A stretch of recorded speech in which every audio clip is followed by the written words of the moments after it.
applies to all of our organizations, whether we are private sector or public sector, whether we're making tens of millions and want to make billions or not. But if we're operating at the level at which we are running an ordinary company, the question is, what does it take to get from there to extraordinary?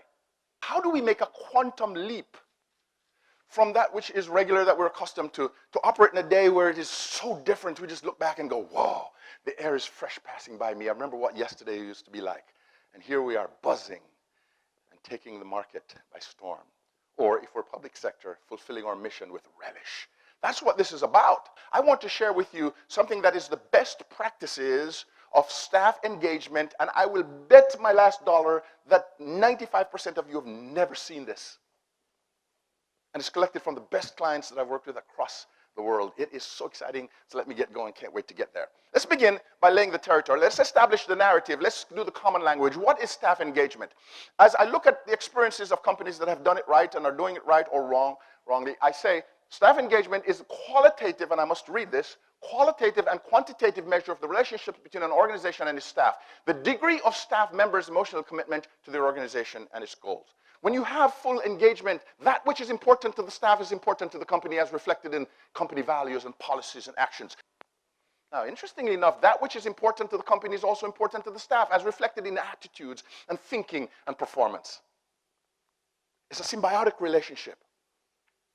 Staff delivers performance beyond requirements and receives benefits beyond income.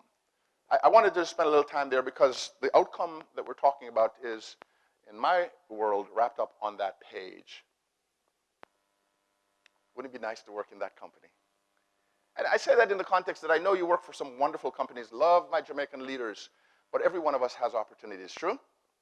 So then, the Gallup organization every year does a state of employment research across 100 and something countries in the world. And it's trying to track how engaged people are with their measures. And so here's what they found. In 2017, 22% of employees, 2 out of 10, are highly engaged. The two we saw stand up a while ago. Or the first two who sat. And 11% of them are actively disengaged. They don't want to be there. They disrupt the system. They complain, they moan. They do everything possible to disrupt the system because they're so angry. They're so just not fitting to be there. Now, you might think that the 11 is the greatest problem. The 1 out of 10 is not the greatest problem. That person is easy to identify in terms of percentages, and you can put the person on probation, you can give some additional training, you can take corrective action. Here's where corporations suffer in this engagement picture. It is the 67%. It's the 7 out of 10 who are pretty good people. You know, up and down, they're kind of in the middle. They don't give a hoot, but they don't cuss about it. They do what they need to get paid. Marginal performance that attracts marginal income. They go home and they're looking pretty decent, and it is in the heart of the 7 out of 10 that we get low productivity and poor performance across the organization. They're the critical mass of the organization. So it's not enough for us to look at the fire and go put it out. We need to see the embers that are waiting to crack open. And it's the average, the ordinary, the normal people who get by just okay.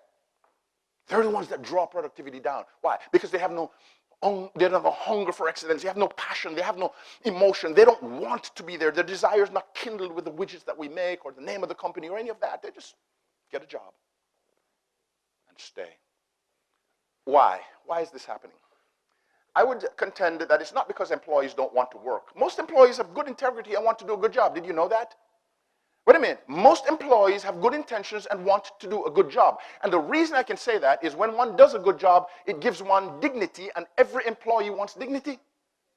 So there's some systemic things that are leading us there, and I want to talk about a few of them. One of them, technology and automation are causing people to realize that one day they're likely to be replaced. And so they don't show great loyalty to the company because they're doing what they can to hold on to their jobs. And if they are driven by scarcity, they're likely to hold back. You send an IT person to be trained by the IT manager. And I've heard this kind of crazy thing. The IT manager is afraid to tell that person everything because he's afraid or she's afraid that the person will take the job. They're trying to defend themselves from having technology take over. And the truth of the matter is, the best thing that could happen to that IT manager is to do such a great job that he or she replaces himself and move on to something better. but the thinking's not right. Yeah? Now, it's not enough to say, we're a wonderful organization, we care about people. We're not going to automate all our processes. We could cut 10% out of the work expense rate in our company, but we're going to take care of the families, and we're going to create a job for everybody. You can't do it because your competitors, they are using automation. They're using technology, and if you should have a fat, sloppy organization, they will eat your lunch, breakfast, and dinner. They're waiting to chomp on you if they can get an advantage. So you must, in order to survive, keep up by being as efficient and as tight and as productive as possible, which means automating the sources of work that don't have to have human hands touch them. You see? So you can be nice to everybody and everybody gets eaten. Or you can keep pace with the changing technologies. By the way, here's something else that happens. Staff is starting to get a feeling that companies are not loyal to them. Have you noticed that? I got off my script. So they realize that the management is not loyal to them. It doesn't have their backs, and they feel, why should I give them mine? Here's a thing called pension. It used to be in the industrial age that someone would work at a company for 20 to 30 years, retire with a gold watch, and live happily ever after every day, every month, getting a portion of the salary until they die. Guess what? I can tell you, my clients are Pepsi Cola, Campbell's Soup, Valvoline, Coca-Cola in Atlanta. They don't want to do that anymore. People are living longer. And the specter for shareholders of taking care of somebody for the rest of life that could last to 95 to 100, companies don't really want to do that anymore. No, they don't publish it in the annual report, but the population is shifting and it is really a burden. So now there are creative ways of sort of working around that. And because of that, people are thinking, why should I stay here forever? It's the same as getting 2 years here and 5 years over there. Engagement, all affected. And then we have this really strange thing called millennials. They're different. They're different. When I used to hire people at P&G, if they told me that they spent 2 years in a company and 5 in another, I would regard them as lacking commitment. Today when I hire people, if they tell me they spent 10 years in a company, I think they're stuck culturally. The world is changing so fast that you spent an entire year in one culture. This is raw. This is raw meat now on which to chomp. How then do you in your organization maintain a building of experience and a repository of knowledge of the culture as opposed to just having fragmented understanding where people come and go? How do you continue the vibes of your company when people don't want to stay for very long and the millennials, they don't want to? I was doing a staff engagement workshop and the millennials in the group said, Mr. Day, let me tell you what we're thinking. You guys will work for 10 years and 20 years to get to the end. We want to start at the end and work backwards.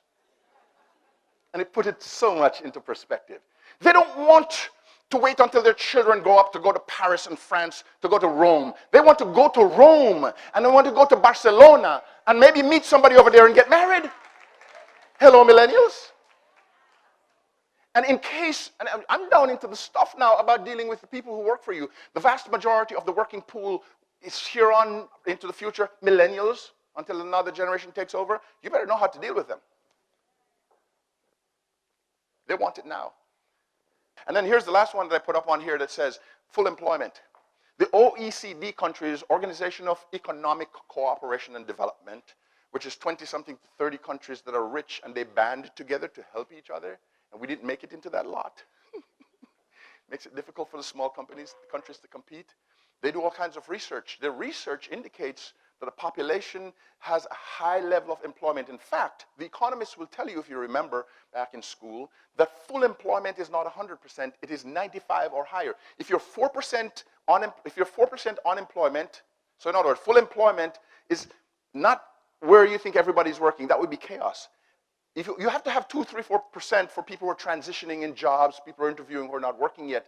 And the world in the developed nations is at full employment. What does that say? You mess with me, and get a job across the street, man. And they're gone. All of this says, well, we can't run the business just because we have good quality and a good marketing plan. That was in the industrial age. There are some global forces that are working against your success in your company, and we all need to have some strategies that work through those things, over those things, or around those things, or the longevity of organization is going to be in real trouble.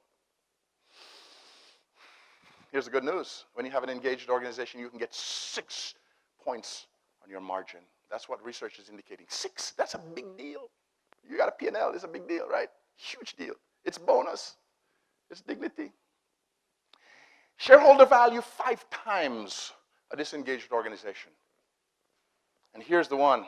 They tend to quit. They tend to quit when they don't feel good. But disengaged staff, 5 times more likely to quit and move on. And you have to go through the process of getting more. You know, we hire them, they quit. We hire them, they quit. We spend so much time on that the question is, when do you really battle down to building a body of experience to deliver what you promised to the shareholders and to the staff?